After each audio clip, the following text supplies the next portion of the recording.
If you've been gardening for a while, you know it's not the big dramatic moments that make a great garden. It's the small things you do over and over without even thinking about them. Over the years, I've picked up a handful of little habits that quietly changed everything for me. My plants are healthier, my harvests are bigger, and honestly, the whole thing got a lot more enjoyable. So today I'm sharing 30 of them. Grab a notebook if you want, because I guarantee a few of these will stick with you. Let's get into it. 1.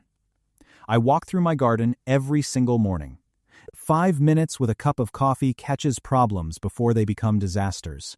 2. I water deeply, but less often. Shallow daily watering makes lazy roots. A good soak twice a week makes tough ones. 3. I water in the morning, not the evening.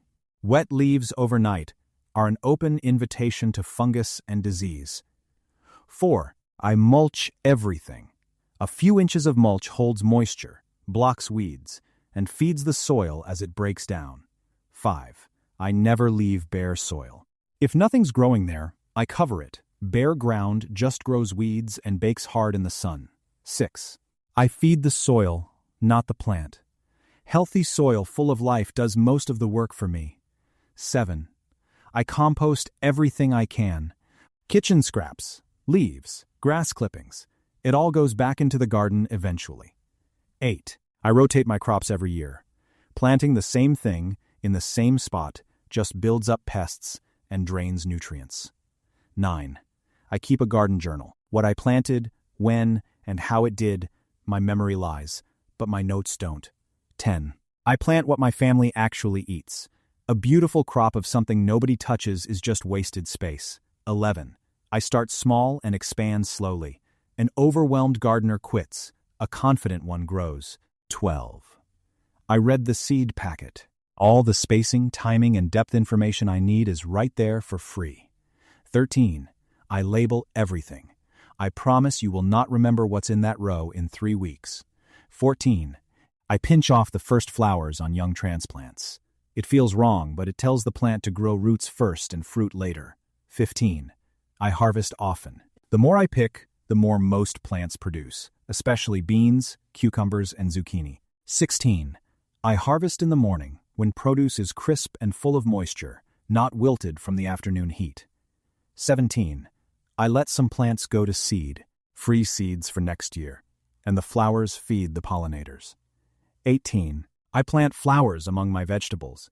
They pull in bees and good bugs and make the whole garden come alive. 19. I welcome the insects. Most bugs aren't pests. Ladybugs, bees, and spiders are working for me, not against me. 20. I check the underside of leaves. That's where the trouble hides long before you see it from above. 21. I deal with problems early. One squished pest today saves me 100 next week. 22. I keep my tools clean and sharp. A clean cut heals fast, and clean blades don't spread disease. 23. I succession plant. Instead of one giant harvest, I sow a little every couple of weeks for a steady supply. 24. I plant for the pollinators on purpose. No bees, no fruit. It really is that simple. 25. I save my eggshells, coffee grounds, and banana peels. My garden recycles better than I do. 26. I water the soil, not the leaves. Roots drink from below, splashing the foliage, just spreads disease. 27. I give plants room to breathe. Crowded plants compete, get sick, and produce less. Space is not wasted. 28. I plant a few things just for beauty. A garden should feed the soul as well as the table. 29. I accept that some things will fail. Every dead plant is a lesson, not a verdict on me as a gardener. 30. I slow down and actually enjoy it. The garden isn't a chore to finish, it's a place to be. So there you have it, 30 habits that completely change the way I garden. If you found this helpful, be sure to like the video, share it with others, and subscribe to the channel.